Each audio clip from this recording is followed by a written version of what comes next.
You're watching This Week in Louisiana Politics with Fred Childers.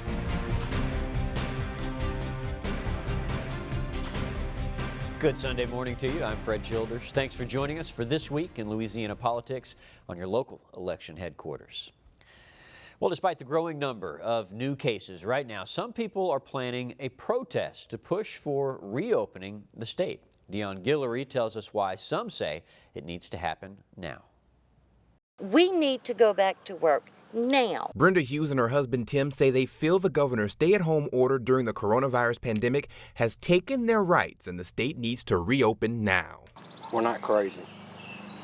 We just want the state to open up the economy to start rolling again. They plan to take part in a march on the Capitol called End the Shutdown. The couple took part in the first one last week. Get the restaurants open. Several people stood outside with signs while someone talked over a bullhorn. Louisiana is just one of several states with protests over stay-at-home orders. And I really don't need anybody protesting me to tell me that we ought to open up the economy as soon as we can. I get it. Nobody wants to do that more than I do. Governor Edwards says his team is getting information from federal partners and working with the president and vice president on their coronavirus response plan. The Hughes say they want people to stand up and show out. I'm not going to say, please, Governor. I'm telling you, Governor, give me back my rights. Give them back now. That protest was scheduled to take place at the Capitol on Saturday. Well, a major component to reopening parts of the economy is contact tracing from the Louisiana Department of Health. You've probably heard about that. Well, this week, Governor Edwards detailed how contact tracing starts with a call to someone who has tested positive for the coronavirus, and then following up with everyone that person has been in close contact with, including family, friends, and others. Everyone on that list is interviewed about their symptoms and contacts. As we test individuals and they become positive, we need to then be able to make contact with everyone that the positive individual came into contact with for about 48 hours before they became symptomatic. And then get those individuals to understand that they may have come into contact with someone who was shedding virus. Seems like an involved process. The Louisiana Department of Health says the goal is to stop, not just slow down COVID-19 through using that contact tracing. Well, a Louisiana senator is out with his latest plan to rescue states hit hardest by the coronavirus. Harrison Golden explains the math that sets this idea apart from others.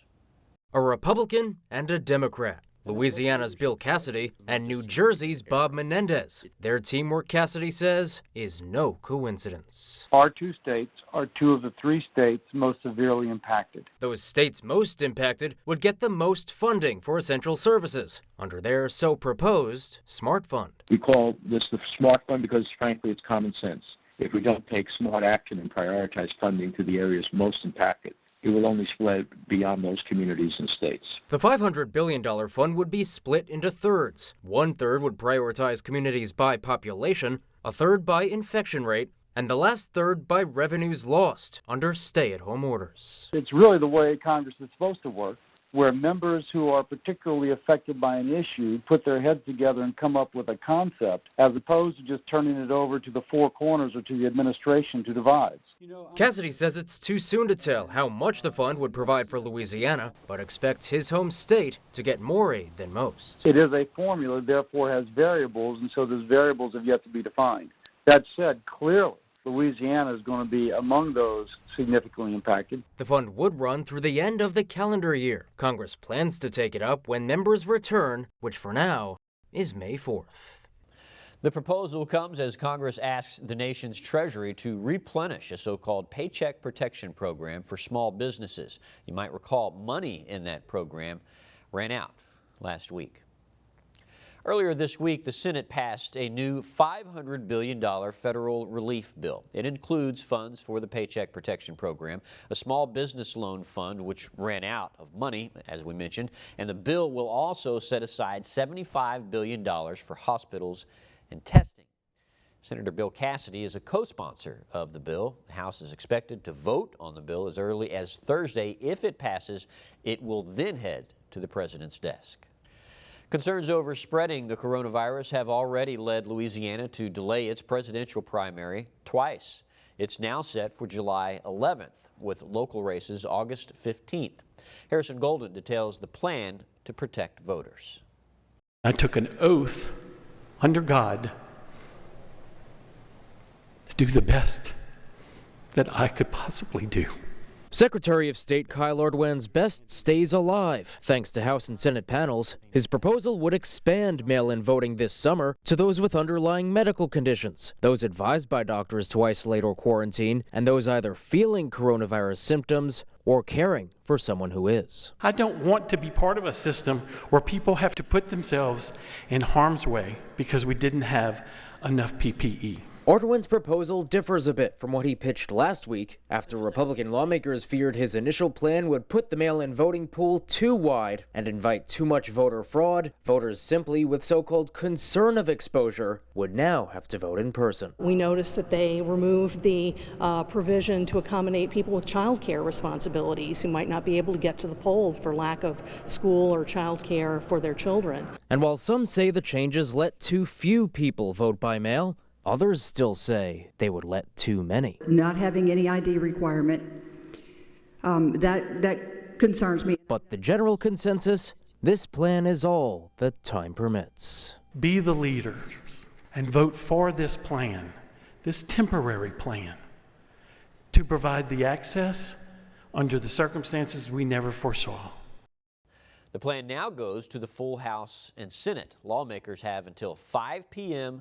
tomorrow to vote on it. Nursing homes have been hit hard by the coronavirus, with thousands of deaths reported across the U.S.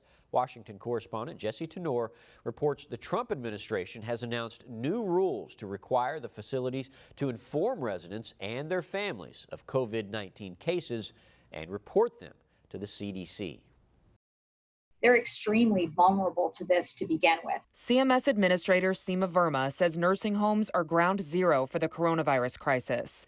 According to the New York Times, more than 36,000 nursing home residents and staff members have contracted the virus. 7,000 have died.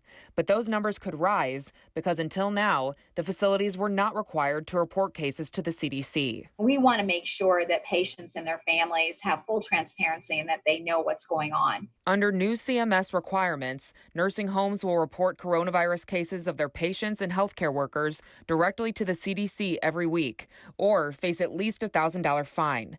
The facilities also must notify residents and their families of any coronavirus spread. This federal directive should help clear up confusion at the state level about how much information nursing homes can share and who they can share it with.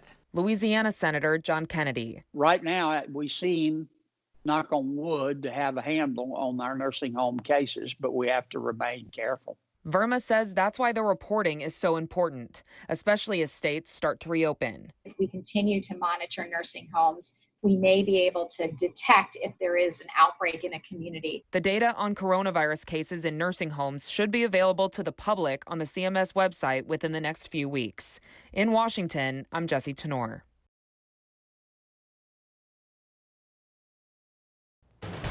Coming up, Congressman Steve Scalise joins me on the laptop to talk about reopening the economy and his recent appointment to a committee created by President Trump to begin that work. That's next on This Week in Louisiana Politics. Stay with us. Welcome back to This Week in Louisiana Politics. We want to talk about in this segment, for the entire segment, the reopening of the economy, because honestly we believe that's the next big story coming out of this pandemic. So to help us with that is Congressman Steve Scalise. He joins us live on Zoom. Congressman, thanks for coming on the show. Sure, great to be with you.